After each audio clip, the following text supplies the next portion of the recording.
So ngayon po, nagpapasalamat po ako kasi ang ganda eh, ang ganda nung tinayo nila.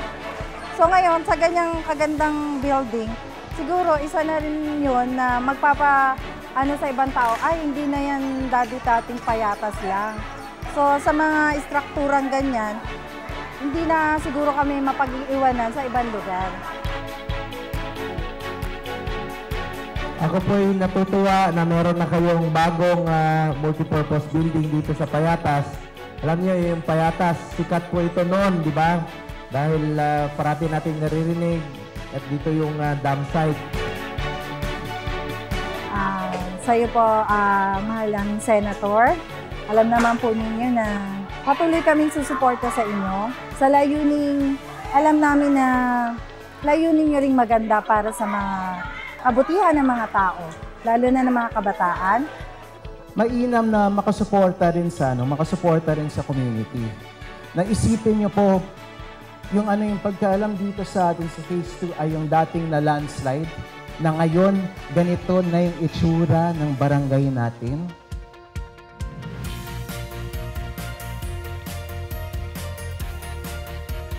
Ang multipurpose po namin, ang maitutulong po nito ay hindi kami kalat-kalat, na magkaroon kami ng sariling opisina.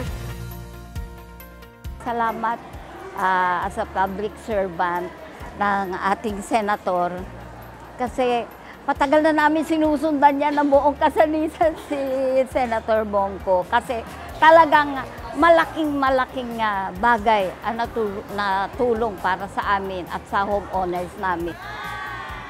Patuloy po akong tutulong sa inyo, lalong-lalo na po sa inyong federasyon, sa Sanapa Federation Incorporated. Kung ano pong may tutulong ko pa sa inyo, wag ho kayo mag-atubiling, lumapit po sa akin. Dahil mahal na mahal ko kayo rito sa Quezon City at masaya po ako na na-inaugurate na po inyong bagong multipurpose building. Napakahalaga po nitong multipurpose building na ito. Magagamit niyo po ito pag may meeting, magagamit po ito ng ating mga barangay officials at magagamit rin po ito tuwing may sakuna, di ba?